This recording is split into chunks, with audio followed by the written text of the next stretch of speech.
এই গেল শনিবারে আমি আর মা মিলে রেখেছিলাম বড় ঠাকুরের ব্রত। তো অনেক দিন ধরে আমরা ভাবছিলাম যে এই শ্রাবণের একটা কোনো শনিবারে করব। তো দেখতে দেখতে না শ্রাবণ শেষের পথে চলে আসে। শ্রাবণের যে শেষ শনিবারটা ছিল এই দিনকে আমি আর মা করেছিলাম উপোস। ছোট থেকেই মাকে দেখেছিলাম এই উপোসটা করতে, কিন্তু কখনোই আমার করা হয়নি। এটা ছিল আমার জন্য প্রথমবার। তো সকাল থেকে আমি আর মা দুজনেই উপোস ছিলাম। তারপরে সমস্ত কিছু গুছিয়ে নিলাম সন্ধ্যেবেলার দিকে। আর এই পুজোটা মূলত বাইরেই হয়, তো আমাদের বাড়িতেও আগে অনেকবার হয়েছিল, তবে অনেক বছর হয়ে গেল আমাদের বাড়িতে এখন আর হয় না। কিন্তু আমাদের পাড়ার সামনেই না একটা শনি কালীর মন্দির আছে, ওখানে প্রত্যেক শনিবার করে না পুজো হয়, ব্রাহ্মণ আসে। তো আমি আর মা ঠিকই করে নিয়েছিলাম একটা শনিবার তো করবোই শ্রাবণ মাসে। সেই মতো সন্ধ্যাবেলা হতেই পুজোর জোগাড়গুলো সমস্ত রেডি করে নেওয়া হলো। তারপরে কিন্তু আমরা চলে যাব মন্দিরে। তো আমি হালকা করে একটু রেডি হয়ে নিচ্ছিলাম শাড়ি টাড়ি পরেই। আর বড় ঠাকুরের পুজোর মেন প্রসাদ হচ্ছে কিন্তু সিন্নি। তো সিন্নি দেওয়ার জন্য সমস্ত কিছু রেডি করে নেওয়া হয়েছিল, নারকেল কুড়িয়ে, সুজি, আটা, যা যা লাগে, দুধ, কলা, সমস্ত কিছু গুছিয়ে বাড়ির থেকে নিয়ে মন্দিরে তারপরে আমরা যেতাম।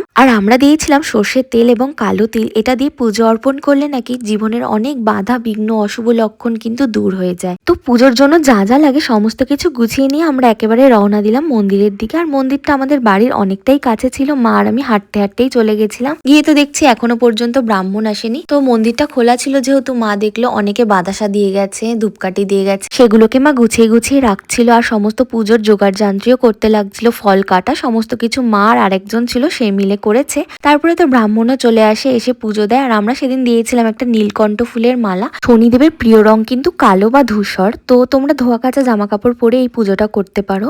তোমরা যখন এই পুজোটা করবে না তখন মন প্রাণ দিয়ে সততার কাছে ঠাকুরের কাছে ডাকবেন, একদম নির্দ্বিধায়, যাতে সৎ থাকতে পারো তোমরা। তাহলে দেখবে তোমাদের অনেক বাধা বিপত্তি থেকে তোমরা রক্ষা পাবে। হ্যাঁ, এখন হয়তো তোমাদের সময়টা খারাপ চললেও পরে কিন্তু সেটা তোমার জন্য ভালোই হবে, কার্মা তোমাকে রিটার্ন দেবেই। তারপরে পুজোর শেষে সিন্নিটা মাই মেখেছিল আজকে, সিন্নিটা খেতে খুবই ভালো হয়েছে। এটা খেয়ে কিন্তু আজকে আমরা উপোস ভাঙলাম। তারপরে চলে যাই বাড়ির দিকে। আর যেই জামা কাপড় পরে আমরা এই পুজোটা করেছি সেই বাইরের জামা কাপড় নিয়ে নাকি একেবারেই ঘরে ঢুকতে নেই, সেই জামা কাপড় ছেড়ে স্নান টান করেই ঘরে ঢুকতে হয়, তাহলে নাকি পরিবারের মঙ্গল হয়।